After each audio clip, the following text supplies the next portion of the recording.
Hi viewers, నమస్తే. నేను మీ ఆంజనేయులు. రాబోయే కొద్ది రోజుల్లో మనకు కుంభమేళా ఉంది. దాంతోపాటు కుంభమేళకు ఓన్లీ సాధకులు, అఘోరాలు వెళ్ళాలా? నార్మల్ జనాలు మనం కూడా వెళ్ళొచ్చా? వెళ్తే ఏ నియమాలు పాటించాలి? ఏం పాటించకూడదు? దాంతోపాటు సాధనకు సంబంధించిన విషయాలు చాలామంది చాలా రకాల డౌట్స్ ఉన్నాయి. వాటన్నిటి గురించి అడిగి క్లుప్తంగా నేను తెలియజేసే ప్రయత్నం చేస్తా. వాటన్నిటి గురించి చెప్పగలిగిన దిగ్గజులు కావాలి. ఆయన ఎవరో కాదు, హిమాలయ తపస్వి, హిమాలయ యోగి గారు, ప్రభాకర్ గురూజీ గారు మనతో ఉన్నారు. నమస్తే బాబాజీ. ఓం శ్రీకశ్యపాత్మజం భానుం సహస్రకిరణోజ్వలం సర్వరోగహరం మిత్రం సూర్యదేవముపాస్మహే. ఓం శ్రీ గురుభ్యో నమః. నమస్తే బాబాజీ, ఇప్పుడు మన ఇండియాలో, భారతదేశంలో కుంభమేళా స్టార్ట్ అయింది ప్రయాగరాజ్లో. అక్కడ ఇప్పుడు మీరు సాధకులు, అఘోరాలు వీళ్ళు వెళ్ళే అవకాశం ఉంది, వెళ్తారు. నార్మల్ జనాలు మాలాంటి వాళ్ళు రావాలి, మాలాంటి వాళ్ళు అక్కడికి వచ్చి ఆ పవిత్రమైన గంగానదిలో స్నానం చేయాలంటే మేము ఏ నియమాలు పాటించాలి? అసలు మాలాంటి వాళ్ళు ఎలా రావచ్చు అక్కడికి? ముందు కుంభమేళ అనేది ఇది యుగయుగాలుగా తరతరాలుగా జరుగుతున్నటువంటిది ఒక ప్రక్రియ. ఇది ఒక భూమండలం మీదే ఒక అతిపెద్ద జాతరగా చెప్పవచ్చు. అవును. ఇదే కుంభమేళా సమయంలో దేవలోకంలో కూడా కుంభమేళా జరుగుతుంది ఇదే సమయంలో అని మన పురాణాలు చెప్తూ ఉంటాయి. ఈ కుంభమేళాలో నాగా సాధువులు ముఖ్యంగా దాదాపు 1,20,00,000 మంది వరకు ఈ నాగా సాధువులు పాల్గొంటారు. ఇది కుంభమేళా ఎందుకు జరుపుతున్నారు, ఎలా జరుపుతున్నారు, దీని పురాణ గాథ ఏమిటి అంటే, క్షీరసాగర మదనం మనందరికీ తెలిసినటువంటి కథ. దేవతలు, రాక్షసులు అమృత కోసం క్షీరసాగర మదనం చేయడం, దాంట్లో అమృత భాండాన్ని తీసుకురావడం. అది ఇద్దరం సమానంగా కష్టపడ్డాం కాబట్టి క్షీరసాగర మదనంలో రాక్షసులు మాకే కావాలన్నారు, దేవతలు మాకే కావాలన్నారు. రాక్షసులు కనుక అమృతం సేవిస్తే శాశ్వతంగా రాక్షసులు గొప్పవాళ్ళు అవుతారు, అందుకు దైవీ లక్షణాలు మృగ్యం అయిపోతాయని మధ్యలో ఇంద్రుడు ఇది మనం దాద్దాం, ఇద్దరు సమానంగా పంచుకుందాం అని చెప్పడం. తదనంతరం ఈ దాసింది ఎక్కడ దాయాలన్నప్పుడు అది గరుత్మంతుడిని తీసుకుని వెళ్ళి ఒక చోట దాయండి, ఎవరు కనపడకుండా అని చెప్పడం. ఆ గరుత్మంతుడు ఎక్కడ దాచాడో వెతుక్కుంటూ రాక్షసులు వెళ్ళను, ఒక చోట నుంచి ఒక చోటికి, ఒక చోట నుంచి ఒక చోటికి ఈ ట్రెజర్ని తీసుకువెళ్ళినప్పుడు ఆ ట్రెజర్ హంటర్స్ అనేటువంటి వాళ్ళు దానికోసం వెంబడించడం. ఆ 4 ప్రదేశాల్లో ఈయన ఉంచిన 4 ప్రదేశాలు అమృత బిందువులు పడినవని ఒక పురాణ కథ. ఆ పురాణ కథలో ఆ 4 క్షేత్రాలు ఏవైతే నీటి అడుగున దాయడం వల్ల అది హరిద్వారం గంగానదిలో, అలాగే ఉజ్జయిని క్షిప్రా నదిలో, అలాగే త్రివేణి సంగమం అయినటువంటి ప్రయాగరాజ్లో, అలాగే గోదావరి నది త్రయంబకంలో గోదావరి నదిలో ఉంచినట్టుగా ప్రాశస్త్యం ఒక పురాణం. అప్పుడు ఆయా ప్రదేశాల్లో ఉన్నటువంటి సమయము, ఆ సమయాన్ని గ్రహ నక్షత్రాల యొక్క కూటముల యొక్క శక్తి వలన ఆ పవిత్ర జలాలుగా ఆ జలాలకి అమృత తుల్యమైనటువంటి శక్తి వస్తుంది అని విశ్వాసం. అది పురాణ గాథ. ఆ అమృత తుల్యమైనటువంటి సమయంలో ఆ శక్తి రావడం వలన అక్కడ పుణ్యస్నానాలు ఆచరించినట్టయితే మామూలు జన్మలో ఉన్నటువంటి అనేక జన్మల పాపములు, లోపములు, శాపములు తొలగి చక్కటి జీవనాన్ని అందుకుంటాం అనే విశ్వాసానికి ప్రతీకగా జరుగుతుంది. అయితే ఇక్కడ అనేక కోట్ల మంది ఈ కుంభమేళా వచ్చే నెల అంటే జనవరి 13వ తారీఖు నుంచి ఫిబ్రవరి 26వ తారీఖు వరకు కుంభమేళా జరగబోతుంది. ఈ కుంభమేళా జరిగే సమయంలో మీరు బ్రతికి ఉండడం అంటే జీవించి ఉండడం మీకు అరుదైనటువంటి అవకాశం.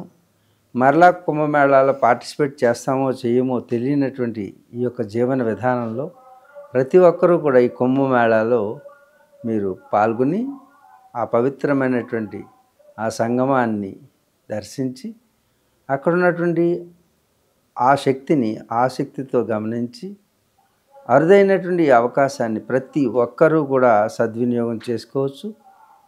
అయితే ఈ మేళాలో ప్రపంచం అంతా కూడా పార్టిసిపేట్ చేస్తుంది. అంటే ఈ భూమండలం మీద ఉన్న అన్ని దేశాల వాళ్ళు కూడా అక్కడ వస్తారు. మీకు ఈ సదావకాశం ఇప్పుడు వచ్చింది కాబట్టి ఈ జనరేషన్, ఈ కాలంలో జీవించే మీరు అందరికీ అవకాశం. అనేక దేశ విదేశాల నుంచి ఈ యొక్క కుంభమేళాకి రాబోతున్నారు. సుమారు 70 కోట్ల మంది నుంచి 100 కోట్ల మంది ఎక్స్పెక్ట్ చేస్తుంది గవర్నమెంట్. ఈసారి హెడ్ టు హెడ్ కౌంట్ కూడా జరుగుతుంది. యంత్రాలు, రోబోలు ఇవన్నీ కూడా పార్టిసిపేట్ చేస్తున్నాయి. అలాగే సౌకర్యాలకి ఎలాంటి లోటు ఉండదు. ఎంతమంది వచ్చినా అక్కడ భోజనం అందరికీ కూడా ఫ్రీగా దొరుకుతుంది. అలాగే ఉండడానికి టెంట్లు, కొంచెం దూరంలో టెంట్లు కూడా సౌలభ్యం ఉంది. ప్రభుత్వం వారు అన్ని రకాలైనటువంటి ఏర్పాట్లు మీ అందరికీ చేస్తుంటారు. కానీ ప్రతి ఒక్కరూ చాలా జాగ్రత్తగా మీ బాధ్యతాయుతమైనటువంటి భక్తిని ప్రదర్శించాలి. కానీ కేవలం విహారానికి వెళ్ళినట్టుగా ఉండనట్టయితే మీరు చాలా చక్కగా అన్ని సౌకర్యాలని అనుభవిస్తూ ఆధ్యాత్మికమైనటువంటి ఆనందాన్ని అనుభవించడం ఇంతకన్నా భూమండలం మీద మరొకటి అవకాశం కలగదు. కాబట్టి అందరూ రావచ్చు. దీంట్లో 13 అఖాడాలకు చెందినటువంటి నాగా సాధువులు పాల్గొంటారు. 13 అక్కడలకు సంబంధించిన నాగా సాధువులు 14 అఖాడా ఈ మధ్యనే పోయిన కుంభమేళాలో వచ్చినట్టు కిన్నెర అఖాడా అనేటువంటి స్పెషల్ అట్రాక్షన్ కూడా ఉంటుంది.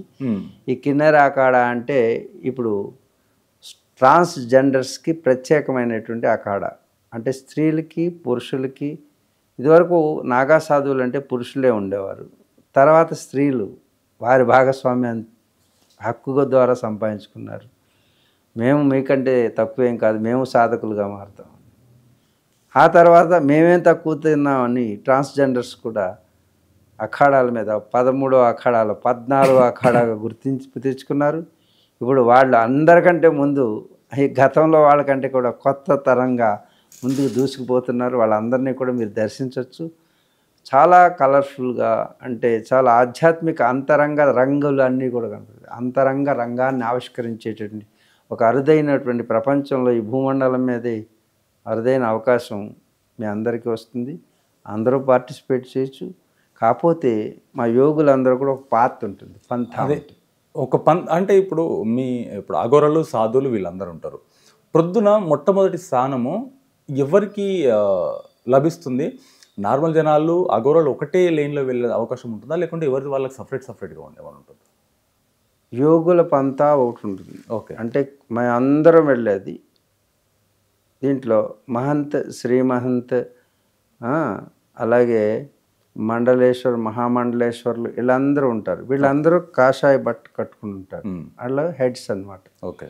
హెడ్స్ అందరూ రథాల మీద వీటి మీద వస్తుంటారు. దాంట్లో మేము వాళ్ళతో పాటు ఉంటాం.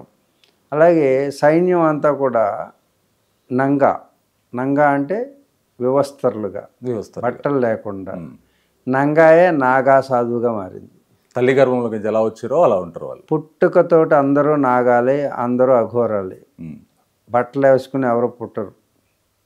పోయేటప్పుడు కూడా బట్టలు లేకుండా పోతారు. అందుకే పుట్టినప్పుడు అఘోర, పుట్టినప్పుడు నాగా, పోయేటప్పుడు కూడా అఘోర.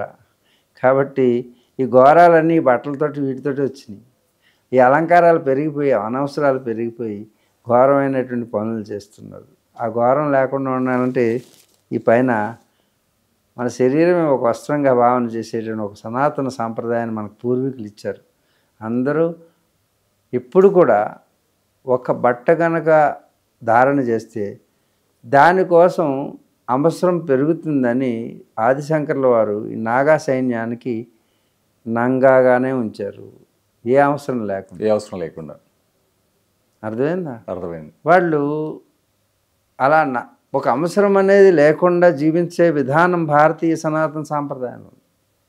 మరి అక్కడ ఏం తినరా అంటే ధ్యానావస్థని ఎవరైతే నిజమైనటువంటి ధ్యానం లేకెళ్తారో శారీరకమైనటువంటి స్థితిని దాటి మానసిక స్థితిని దాటి బౌద్ధిక స్థితిని దాటి ఆధ్యాత్మిక కక్షలో ప్రవేశించిన వాడికి ఆకలేదు, అవసరం ఉండదు. ఆధ్యాత్మిక కక్షలో లేని వాళ్ళకి ఈ డ్రెస్సులు, అడ్రస్లు, బోర్డులు, కార్డులు, ఆశ్రమాలు, ఈ ఆధ్యాత్మిక స్థితిని అందుకున్నటువంటి వారికి ఏమీ అక్కర్లేదు. ఈ రోజుకి నాకు ఆశ్రమాలు లేవు, ఆశ్రమం లేదు, కాబట్టి నాకు ఏ అవసరం లేదు. ఈ గొడ్డ కూడా ఏకవస్త్రం, ఒకటే వస్త్రం, ఒక వస్త్రాన్ని పైన కప్పుకుని మీకోసం వచ్చాము. ఎందుకంటే మీరు రావద్దు అంటున్నారు. మా ప్రపంచంలోకి వస్తే మా గొడ్డలే వేసుకోవాలని, ఇంకా నేను జీన్ ప్యాంట్ వేసుకోమంటాను. కాబట్టి మా ప్రపంచంలోకి మీరు ఇలా వస్తే కుదరదు అంటున్నారు. మరి మీరు మా ప్రపంచంలోకి వచ్చినప్పుడు మిమ్మల్ని కూడా అలాగే రమ్మంటాం రేపు. అంతే కదా. మీ అందరినీ కూడా కెమెరా పట్టుకొచ్చి రావాలంటే ఏం చేయాలి మీరు? అలాగే రావాలి. మా ప్రపంచంలోకి వచ్చినప్పుడు మీరు కూడా అలా రావాలి. రేపు పొద్దుట కుంభమేళాకి మిమ్మల్ని అందరినీ అలా రమ్మంటే రాలేము మేము అట్లా. కాబట్టి మీరు దయచేసి మీరు ఏం కట్టుకున్నారో మేము అడగం, మేమేం కట్టుకున్నామో మీరు అడగడం తగ్గించుకుంటే మంచిది. సభ్య సమాజం, మీకే సభ్యత తెలుసున్నట్టు ఇలాంటి మాటలు కొంచెం తగ్గించుకోండి. వాళ్ళు మీకోసం త్యాగం చేసి ఈ శరీరం వస్త్రం మేము వేసుకోకపోతే మీకు ఒకరికి ఉపయోగపడుతుంది.